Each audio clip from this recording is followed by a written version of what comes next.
여러분, 이 물건 하나로 얼마를 들여서 얼마까지 갈 수 있는지 딱 숫자로 정리해 드리겠습니다. 말로만 돈 번다는 이야기 하지 않겠습니다. 오늘 보실 물건은 감정가와 현재 가격 차이부터가 이미 설명이 끝난 물건입니다. 감정가는 16억 1380만 원입니다. 그런데 지금 이 건물의 최저 입찰가는 7억 9076만 원입니다.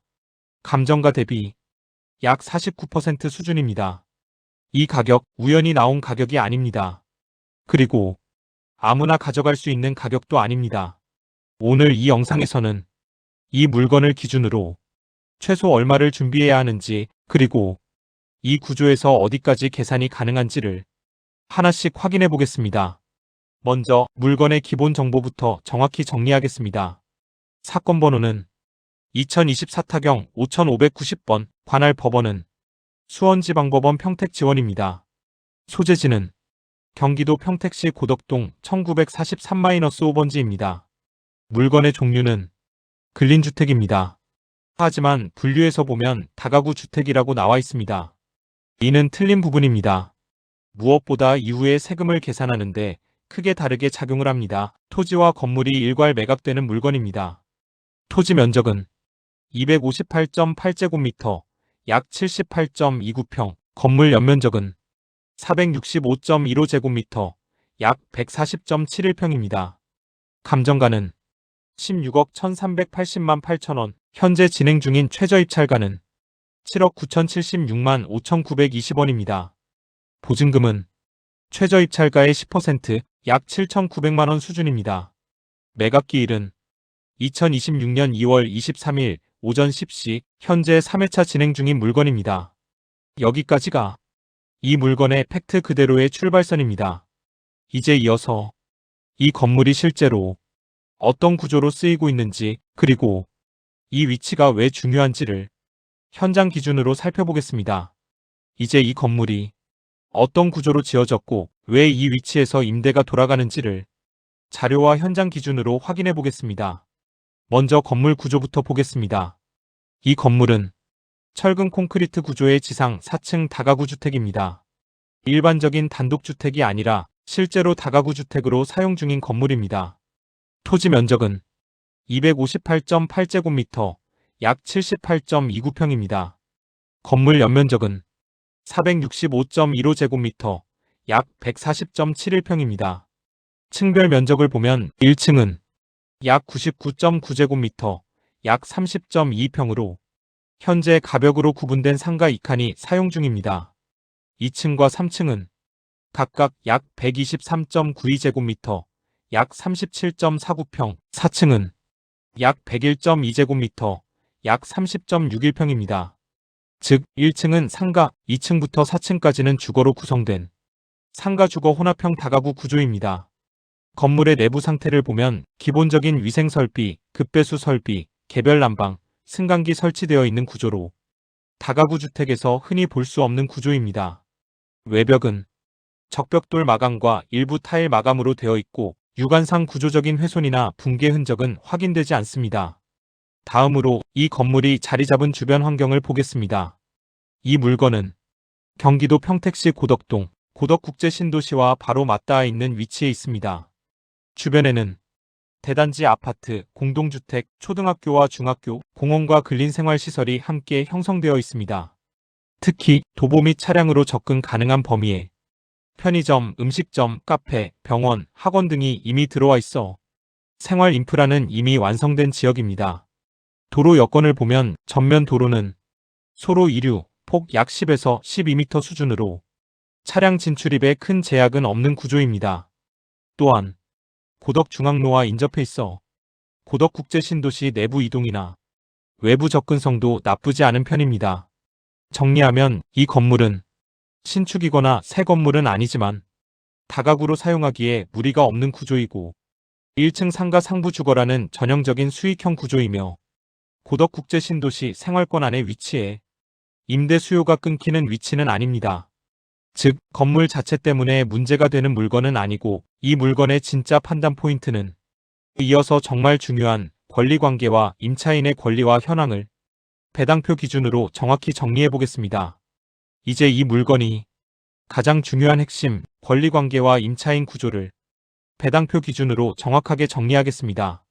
이 물건은 권리가 많아 보이지만 정리 자체는 매우 명확한 물건입니다. 먼저 말소기준 권리부터 짚겠습니다.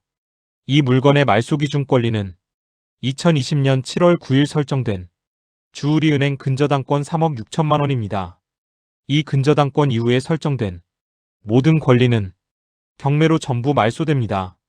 즉, 이 물건은 말소 기준이 명확한 구조입니다. 배당표를 기준으로 보면 총 채권 신고액은 약 19억 100만 원입니다. 하지만 실제 배당되는 금액은 최저 입찰가와 동일한 7억 9,076만 원입니다.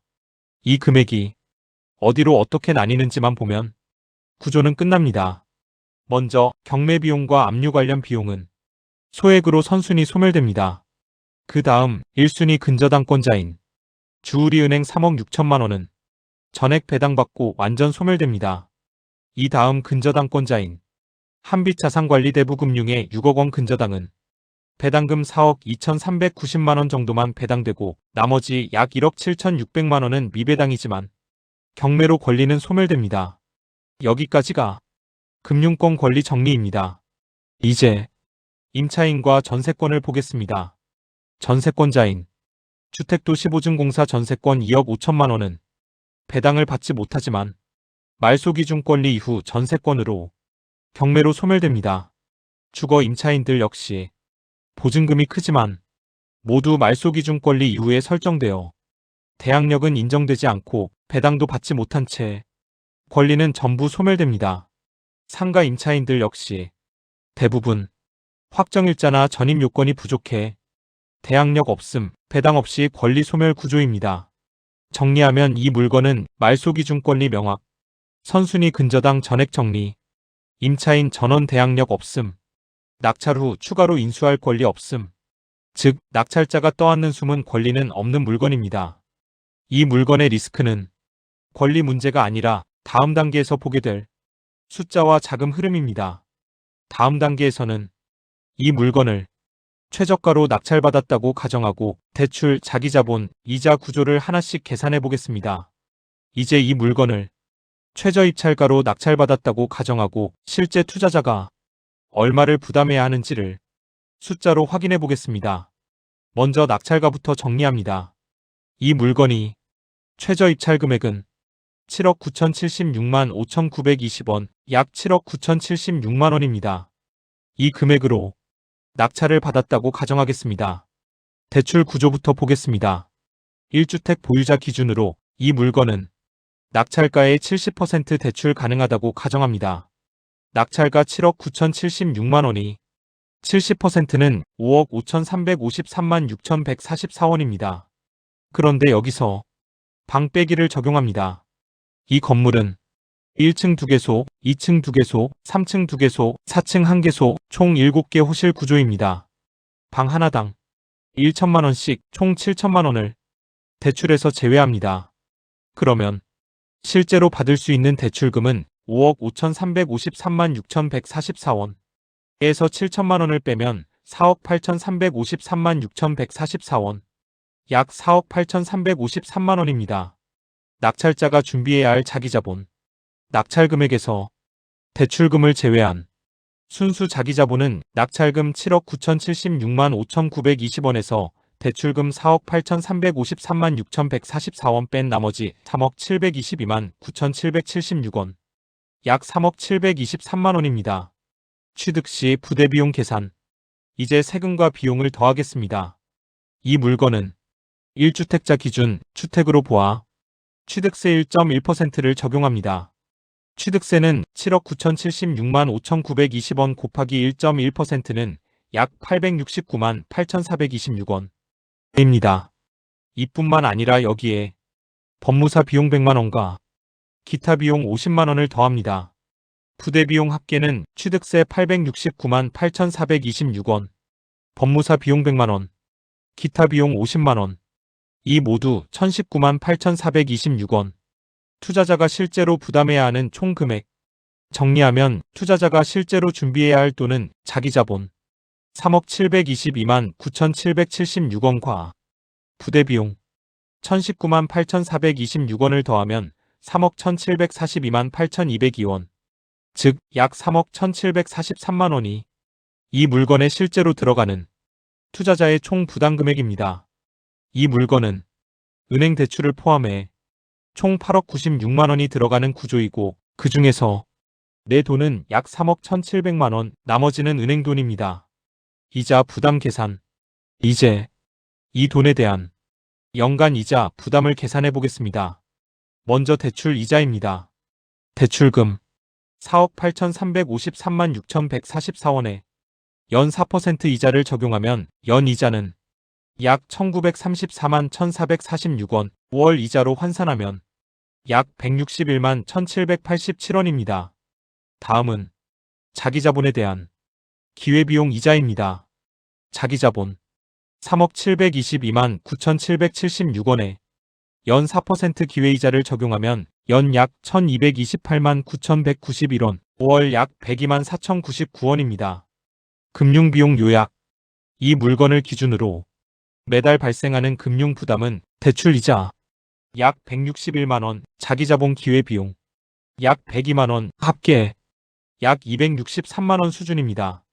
여기까지가 이 물건을 잡기 위해 투자자가 감당해야 할 현실적인 금융구조입니다. 이제 이 구조 위에서 임대보증금과 월세를 어떻게 정리하면 실제로 돈이 남는 구조가 되는지를 확인해 보겠습니다. 이제부터가 이 물건의 핵심 구간입니다. 겉으로 보이는 월세가 아니라 은행 빚을 정리하고도 실제로 내 손에 얼마가 남는지를 확인하겠습니다.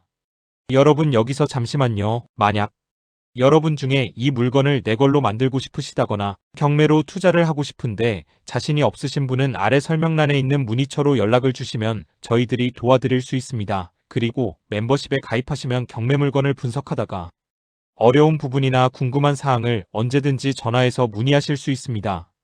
뿐만 아니라 누구보다도 돈 되는 경매 물건을 가장 먼저 받아보실 수 있습니다. 그리고 저희들이 이 영상 하나를 제작하기 위해 참 많은 노력과 시간이 들어갑니다. 여러분들의 구독과 좋아요, 알림 하나가 저희들의 영상 제작에 참 많은 도움이 됩니다. 부탁드리겠습니다. 그럼 계속 진행하겠습니다. 먼저 이 건물의 임대보증금 총액부터 정확히 보겠습니다. 현재 임차인 현황을 모두 합산하면 이 건물의 임대보증금은 총 9억 4,700만 원입니다. 월세는 총 505만 원이 들어오고 있습니다. 이제 이 보증금으로 가장 먼저 해야 할 일은 단 하나입니다. 은행 대출부터 정리합니다. 앞 단계에서 확인한 이 물건의 은행 대출금은 4억 8,353만 6,144원입니다. 임대보증금 9억 4,700만 원 중에서 이 대출금을 먼저 상환합니다. 그러면 남는 보증금은 9억 4,700만 원에서 4억 8,353만 6,144원을 빼고 4억 6,346만 3,856원이 남습니다. 이제 이 돈으로 투자자가 실제로 투입했던 자기자본을 회수합니다. 앞에서 계산한 이 물건의 자기자본 투입액은 3억 722만 9,776원입니다. 이 금액을 그대로 회수하고 나면 4억 6,346만 3,856원 에서 3억 722만 9,776원을 빼고 1억 5,623만 4,080원이 남습니다. 여기까지 오면 은행 빚도 없고 내 돈도 전부 회수한 상태입니다. 그런데도 1억 5,600만 원이 남아 있습니다. 이 남은 돈은 그냥 놀리지 않습니다. 신협이나 새마을금고에 연 4%로 예치한다고 가정하겠습니다. 1억 5,623만 4,080원에 연 4% 이자를 적용하면 연 이자는 약 624만 9천원, 이를 월로 나누면 매달 약 52만 원의 이자가 발생합니다. 이제 이 이자에 월세를 더하겠습니다. 월세 수입 505만 원에 보증금 운용 이자 약 52만 원을 더하면 이 물건에서 매달 발생하는 실제 월 수익은 약 557만 원입니다. 정리하면 이렇습니다. 이 물건은 임대보증금으로 은행 대출을 전부 정리하고 내 투자금도 전부 회수한 뒤에도 매달 약 557만 원이 통장에 남는 구조입니다. 이제 다음 단계에서는 이 물건을 보유했을 때와 매각했을 때 개인과 법인의 차이가 얼마나 크게 벌어지는지 차분하게 확인해 보겠습니다. 여러분, 이제 마지막입니다. 이 물건을 감정가로 매각했을 때 개인이 유리한지, 법인이 유리한지 오늘은 진짜 숫자로 끝을 보겠습니다. 먼저 공통 전제부터 정확히 깔겠습니다. 매각가, 감정가 그대로 매각한다고 가정하겠습니다. 매각가 감정가는 16억 1380만 8천원, 즉 16억 1380만 8천원입니다. 그리고 낙찰가는 최저가에 낙찰받았다고 가정합니다. 낙찰 가최저가 가정는 7억 9,076만 5,920원, 즉 7억 9,076만 5,920원입니다. 이제 이 조건을 기준으로 개인과 법인을 하나씩 보겠습니다. 개인명의 매각 시나리오 3년 보유 후 매각. 먼저 개인입니다. 개인은 1주택자 기준으로 6억 9억 구간 취득세가 누진 구조입니다. 그러니까 무조건 2.2% 같은 고정세율이 아니라 가격에 따라 소수점까지 달라집니다. 2번 낙찰가 7억 9,076만 5,920원 기준으로 계산하면 개인 취득세율은 약 2.271778%가 됩니다. 그래서 취득세는 7억 9,076만 5,920원, 2.271778% 1,796만 4,405원입니다. 여기에 법무사 비용 100만원, 기타 비용 50만원을 더하겠습니다. 그래서 개인의 총 취득원가는 7억 9,076만 5,920 더하기 1,796만 4,405 더하기 100만 더하기 50만 8억 1,023만 325원, 즉 8억 1,023만 325원입니다. 이제 세전 양도 차익을 보겠습니다. 매각가 16억 1,380만 8천원에서 취득원가 8억 1,023만 325원을 빼면 세전 양도 차익은 16억 1,380만 8천원 빼기 8억 1,023만 325원은 8억 357만 7,675원이 됩니다. 즉, 약 8억 356만원입니다. 이제 여기서부터 양도세 계산으로 들어가겠습니다. 개인은 3년 보유이므로 일반과세 기준으로 장기 보유 특별공제 6%를 반영합니다. 그리고 양도세에는 기본공제 250만원이 들어갑니다. 따라서 과세표준은 8억 357만 7,675 곱하기 1, 0.06, 250만, 7억 5,286만 3,014원입니다. 이 과세표준에 국세청 기본 누진세율을 적용하고 지방소득세 10%까지 합산하면 개인이 부담하는 총 세금은 3억 828만 8,713원, 즉 약 3억 823만원입니다. 그러면 개인이 최종으로 손에 쥐는 순차익은 세전차익 8억 357만 7,675 세금 3억 828만 8,713 4억 9,528만 8,962원, 즉 약 4억 9,529만원입니다. 정리하면 개인은 3년 보유 후 매각 기준으로 세후 순차익이 약 4억 9,529만원입니다. 법인명의 매각 시나리오 즉시 매각. 이제 법인입니다. 법인은 취득 단계부터 세금이 무겁습니다. 형님이 말씀하신 방식 그대로 취득세 13.4%로 잡겠습니다. 취득세 지방교육세 농특세 포함 개념으로 설명합니다. 법인 취득세는 7억 9,076만 5,920원 곱하기 13.4%는 1억 596만 2,633원입니다. 여기에 법무사 비용 100만원, 기타 비용 50만원을 더하면 법인의 총 취득원가는 7억 9,076만 5,920원 더하기 1억 596만 2,633원 더하기 100만원 50만원은 8억 9,822만 8,553원, 즉 8억 9,822만 8,553원입니다. 이제 법인의 세전 양도 차익을 계산하겠습니다. 매각가 16억 1,380만 8천원에서 취득원가 8억 9,822만 8,553원을 빼면 세전 양도 차익은 16억 1,380만 8천 8억 9,822만 8,553 7억 1,557만 9,447원, 즉 약 7억 1,558만원입니다. 여기서 법인은 세금 계산 방식이 핵심입니다. 법인은 주택을 팔면 토지 등 주택 양도소득 과세로 계산하며 이 차익에 대해 20% 그리고 지방소득세 10%가 붙어 실무적으로는 22%를 적용합니다. 따라서 법인의 세금은 7억 1,557만 9,447 곱하기 22%는 1억 5,742만 7,478원입니다. 그럼 법인이 최종으로 손에 쥐는 순차익은 세전차익 7억 1,557만 9,447 빼기 세금 1억 5,742만 7,478 5억 5,815만 1,969원, 즉 약 5억 5,815만원입니다. 정리하면 법인은 즉시 매각 기준으로 세후 순차익이 약 5억 5,815만 원입니다. 최종 비교 결론 숫자로 끝내겠습니다. 개인 3년 보유 후 매각 순차익은 약 4억 9,529만 원입니다. 법인 즉시 매각 순차익은 약 5억 5,815만 원입니다. 즉, 이 조건에서는 법인이 개인보다 약 6,286만 원 정도 더 유리합니다. 오늘 결론은 딱 이것입니다. 이 물건은 감정가 매각을 기준으로 하면 개인보다 법인이 숫자상 더 남는 구조입니다. 저희는 수회 반복해서 검증과 검수를 했습니다. 하지만 이 또한 딱 맞는 세금 계산은 아닙니다. 왜냐면 근린주택의 특성상 몇 퍼센트는 근린 몇 퍼센트는 주택입니다. 이것까지 세세하게 여기서 계산 모두 한다면 세무사 할 일이 없어집니다. 그래서 오직 주택을 기준으로 했습니다. 정확한 계산은 전문 세무사를 통하셔야 합니다. 여러분, 오늘 계산은 여기까지입니다.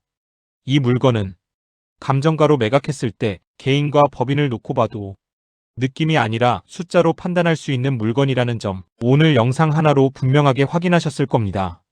경매는 싸게 사는 것도 중요하지만 결국 얼마가 남는지를 끝까지 계산할 수 있어야 진짜 투자가 됩니다. 저는 앞으로도 이렇게 대충 말하지 않고 숫자 하나하나 확인하면서 실제로 남는 구조만 계속 보여드리겠습니다.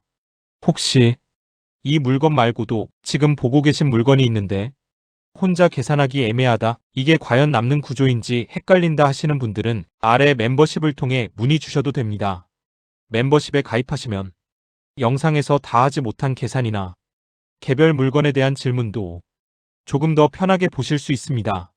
영상이 도움이 되셨다면 구독과 좋아요 그리고 알림 설정까지 꼭 부탁드리겠습니다. 다음 영상에서도 말로만 그럴듯한 이야기가 아니라 끝까지 계산해서 남는 물건 다시 한번 제대로 보여드리겠습니다. 시청해주셔서 감사합니다.